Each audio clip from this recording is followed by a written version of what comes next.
Good morning, 15th of September 21. Selection versus crew management.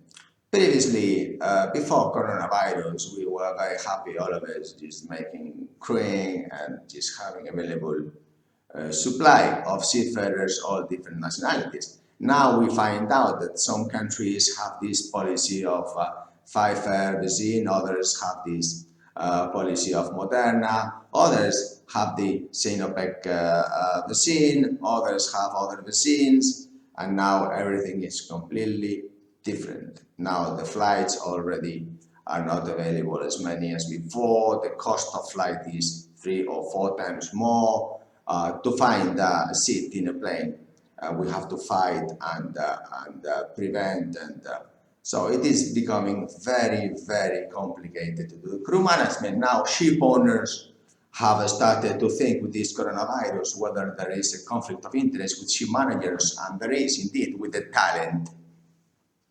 So in this coronavirus, we need talent more than before. And tomorrow we will need more talent than before. And the day after, the same thing. So the question is that how can we realize that the selection and the crew management are a conflict, and that if before we went to selection, the price of crew management was much higher. But now, after coronavirus, the price of selection with regards of price of crew management is much higher. So before it was like selection and crew management, and now it is selection and crew management. Now the question is that when we have an emergency, before we used to go and get this crew selection, and now when we have an emergency, we have to look after this seafarer urgently today, and then we have these new constraints of coronavirus, the flights and the PCRs. So these new constraints have made things much, much harder.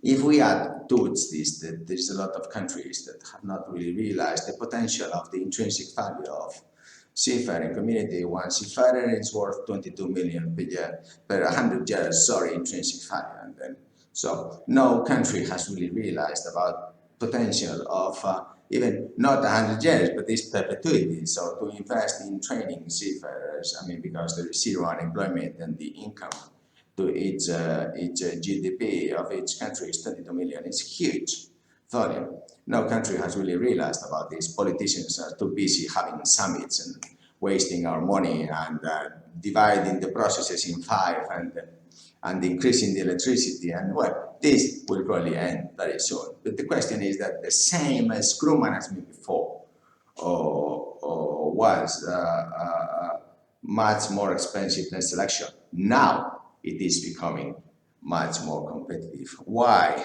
Because these constraints of the virus, and therefore the one-time selections that before ship owners used to have, please, you have to think twice about this. If it is real what I am saying, what you're thinking, the risk before, the risk now of a huge fast selection, because a lot of ship owners still think that these selections is something that I can rely on towards eliminating risk assessment of HR and talent. And what I see is that it is becoming harder and harder and harder. We have to look towards then making a huge forest of talent in our fleets. And therefore, in order to be so ecological, we have to really think about the crew management again. Selection time, it is very important. Yes, but the cost is rising, and the real risk, it is bigger and bigger and bigger. Why? Because we cannot control it. It's out of our scope. It's this constraint is called the coronavirus, so we cannot control this one.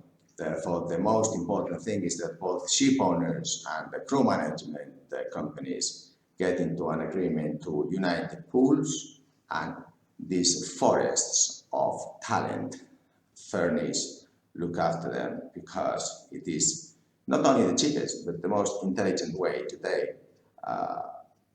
Today, this is what we have to do. So I hope you have liked this video. Subscribe. Take care. Bye.